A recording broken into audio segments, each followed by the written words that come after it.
Presidente, senador Jorge Viana, é com muita satisfação que eu o saúdo, lembrando, inclusive, que nos ligam laços de profunda fraternidade, vez que o seu pai foi um grande amigo, companheiro de líderes políticos partidários ao tempo em que exercíamos o mandato de deputado federal. Esse fato me faz profundamente ligar-me à pessoa de Vossa Excelência, desejando-lhe política e que ocupe cargos de maior relevância na política nacional, porque Vossa Excelência tem tradição e merece a consideração do povo brasileiro. Senhoras e senhores senadores, senhores ouvintes da TV Senado, senhores, aliás, ouvintes da Rádio Senado e telespectadores da Rádio Senado, senhoras e senhores que nos honram com a sua presença. Me permita, senhor presidente, inicialmente saudar aqui a presença do eminente prefeito da minha cidade adotiva, Campo Grande, capital do estado de Mato Grosso do Sul, que nos honram nesse instante com a sua visita. Tenha Vossa Excelência a certeza de que o Senado da República reconhece a figura de Vossa Excelência como um homem público que, em momentos difíceis da história da nossa capital, Campo Grande, soube reunir as forças políticas no sentido não só de apoio à sua administração, mas para promover a confraternização de todos aqueles que desejam realmente o engrandecimento da nossa capital. Tenha Vossa Excelência a minha manifestação de recebê-lo com o maior prazer aqui no plenário do Senado da República. E que Vossa Excelência tenha, na sequência da sua vida pública, sempre êxitos e terá, sem dúvida nenhuma, para isso, os aplausos desse modesto senador, que dentro de pouco tempo, também como senador Malderne, vai deixar essa casa, mas não vai deixar de lutar pelo bem-estar do nosso povo e a felicidade do nosso país. Meus cumprimentos a Vossa Excelência, senhor prefeito. Mas, senhor presidente e senador Jorge Viana, no último domingo, graças a Deus, repeti um gesto que pratiquei inúmeras vezes ao longo dos anos desta minha extensa vida político-partidária. Sou eleitor desde 1950. Em todos os pleitos, tive a certeza de que se estava construindo uma democracia sólida. Desta vez, fui à minha zona eleitoral em Campo Grande, capital de Mato Grosso do Sul, com o mais profundo sentimento de cidadania. Diante da urna eletrônica, sozinho na cabine, depositei o meu voto de acordo com as minhas convicções. Votei nos representantes de cada cargo, com as expectativas de que cada um realmente pode fazer. Acima de me sentir como alguém que carrega na trajetória da vida o orgulho de ter participado da história política recente do Brasil, fui votar especialmente com sentimento de cidadão, que tem a consciência tranquila de quem lutou e luta por um Brasil melhor. Posso afirmar, excelências, que o processo eleitoral do qual participei, defendendo o meu partido, o PSDB, e nossos candidatos, possibilitou viver uma nova experiência de nação. O brasileiro mostrou nas urnas que quer mudança real. Cerca de 57% dos votos válidos foram contra o projeto de governo que vigora no país há 12 anos. Este resultado do primeiro turno sinaliza que a reeleição da senhora presidente Dilma está longe de estar garantida. Vivemos um esgotamento histórico. A sociedade brasileira está cansada do atual sistema político. Reformas precisam ser feitas com urgência, conforme há poucos instantes salientou com brilhantismo que lhe é peculiar o eminente senador Maldaner. Pela primeira vez em nossa história, vi o povo indiferente às campanhas. Vi um imenso desinteresse em se discutir novos rumos. Vi esboroar a esperança pela construção de um lugar melhor para se viver. Senti as pessoas com os olhos opacos diante das denúncias de corrupção. Ouvi de cidadãos sábios palavras de perplexidade diante das propagandas enganosas do partido do governo, tentando nos mostrar um Brasil fantasioso, negando-se a apontar soluções consistentes para os problemas que perduram, tais como as desigualdades, a alta carga tributária e as diferenças regionais. Enfim, senhores senadores, vi no atual processo a formação de um caldo de cultura que tende a transbordar, caso não se promovam reformas profundas nos próximos anos. Mesmo assim, excelências, afirmo que uma centelha de esperança fez-me votar para representante de cada cargo, com as expectativas de que cada um realmente possa contribuir da melhor maneira possível para plantar sementes que frutifiquem nas próximas gerações.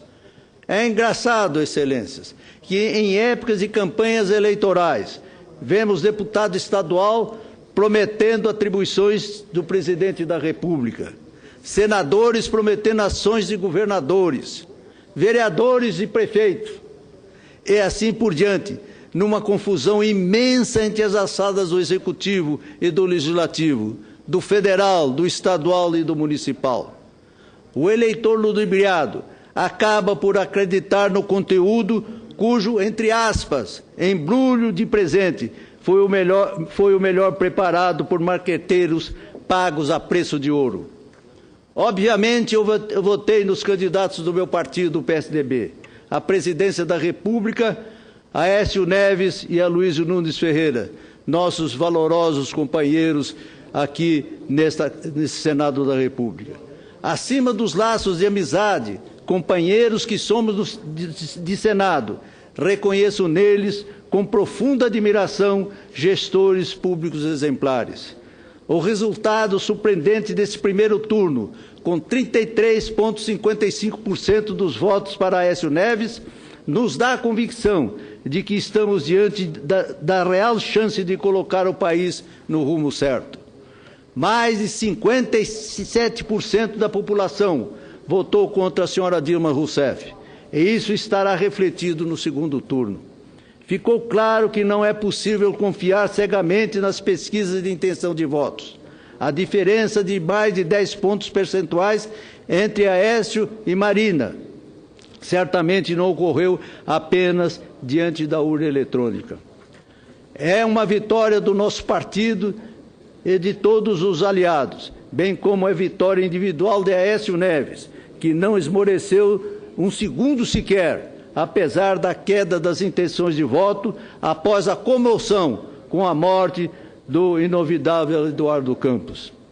Como eu tinha imaginado na época, senhor presidente, o sentimento que tomou conta da nação se arrefeceu ao longo do tempo e o brasileiro optou por Aécio Neves. Ele mesmo disse em seu primeiro depoimento, após o resultado do primeiro turno, que a sua candidatura não representa um partido ou um grupo político, mas todos aqueles que querem ver um país diferente com a retomada do crescimento econômico. Basta analisar, senhores senadores, alguns dados do mercado para constatar que a candidatura das oposições traz novas esperanças. Já nesta segunda-feira, ontem, diante da possibilidade do PT sair do poder, o dólar caiu 2,45% e a Bolsa subiu 7,24%. Praticamente em empate técnico, lá no meu estado, a Zambuja e Delcídio do PT disputam o segundo turno, ambos na casa de 40% dos votos. Pelas pesquisas, Delcídio garantia uma diferença de quase 20% das intenções de voto em relação ao Tucano. O erro gritante foi desmascarado pelas urnas, 42,9% para Dercídio contra 39,09% para Reinaldo Azambuja. Ou seja, ambos estão no segundo turno em igualdade de condições. Nesse momento, é impossível ao petista cantar vitória. Aliás, Azambuja já havia sido prejudicado por institutos de pesquisas quando ocorreu a eleição para prefeito da capital 2 anos atrás. O chamado voto útil o tirou do páreo. Infelizmente, a opção do eleitorado foi tão equivocada que o prefeito eleito, o senhor Alcides Bernal, acabou sendo cassado por com pouco mais de um ano de mandato. Em relação a cargos de senador, deputado federal e estadual, meu voto também foi para a coligação de meu partido.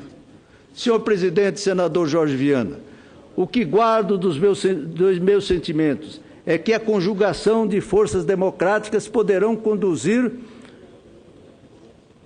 os futuros dirigentes da nação ao compromisso pelas reformas que foram ardorosamente proclamadas nos movimentos autênticos e de rua de junho de 2013.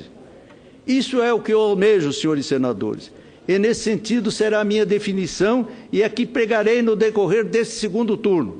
Eis que o Brasil não poderá tolerar por mais tempo aqueles que, no poder, a título ilusório de pregar a justiça social, a degradam com as manchas da corrupção e a quebra de valores da cidadania.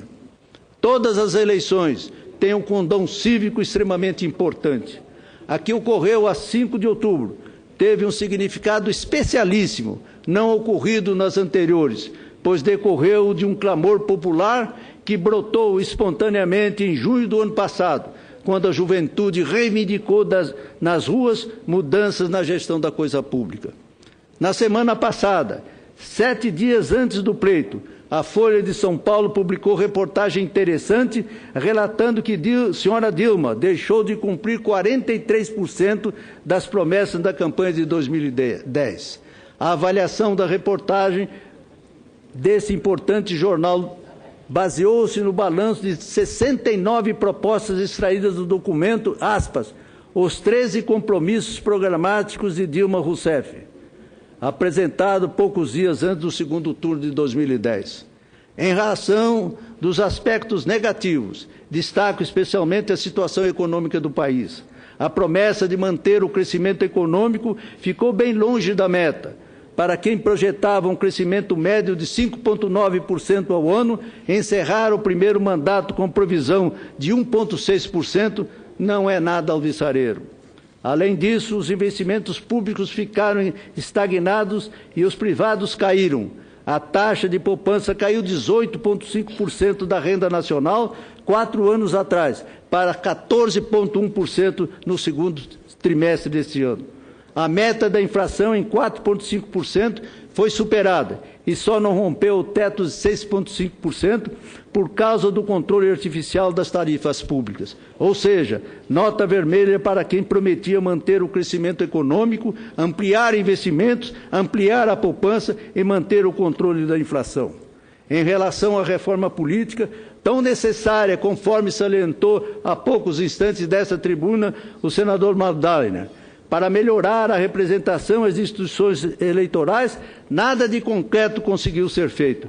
Para dar uma resposta aos protestos de junho do ano passado, entre aspas, mentes brilhantes do governo petista decidiram elaborar um decreto e enfiar goela abaixo do Congresso Nacional, criando os chamados Conselhos Populares, cujo cheiro é de peleguismo e controle estatal, muito distante do tão propalado incentivo à participação popular. Em relação à educação, as matrículas na educação básica tiveram uma pequena queda. O ensino médio estagnou e houve um corte de verbas nas pesquisas de pós-graduação. Sobre a segurança pública, não houve articulação e integração entre as polícias, a não ser no período da Copa do Mundo.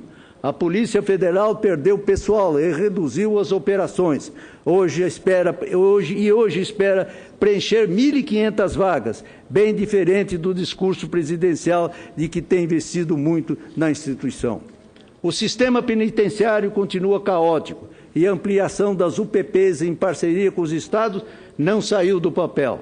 Em outros setores, o jornal Folha de São Paulo destacou avanços, mas em pontos substanciais para a vida nacional, vemos a estagnação ou o retrocesso. Diante desses dados, senhores senadores, será que agora dá para confiar no, entre aspas, seguir mudando? No que está sendo prometido para os próximos 4 anos? É uma indagação que nos fica, senador Fleury, e que o governo talvez não tenha condições de responder ou esclarecer. Aliás, faço aqui uma indagação face à atroz realidade. A campanha da senhora Dilma se concentrou tanto em criticar ferozmente e de maneira até covarde a adversária, a senhora Marina Silva, que deixou um pouco de lado as suas propostas do segundo mandato, que promete seguir, entre aspas, mudando. A estratégia de marqueteiro, pergunto, será que o PT vai manter a estratégia da metralhadora giratória em detrimento do rico debate de ideias com o presidencial de Laércio? Senhor presidente, senador Jorge Viana, temos mais 3 semanas para apostar e lutar por uma mudança de rumos do Brasil. A hora de batalhar pela alternância do poder é agora. Estamos diante da possibilidade de varrer do poder esse grupo que há 12 anos tem tomado decisões equivocadas em diversos setores, especialmente na economia e na cegueira e surdez para os casos sórdidos de corrupção.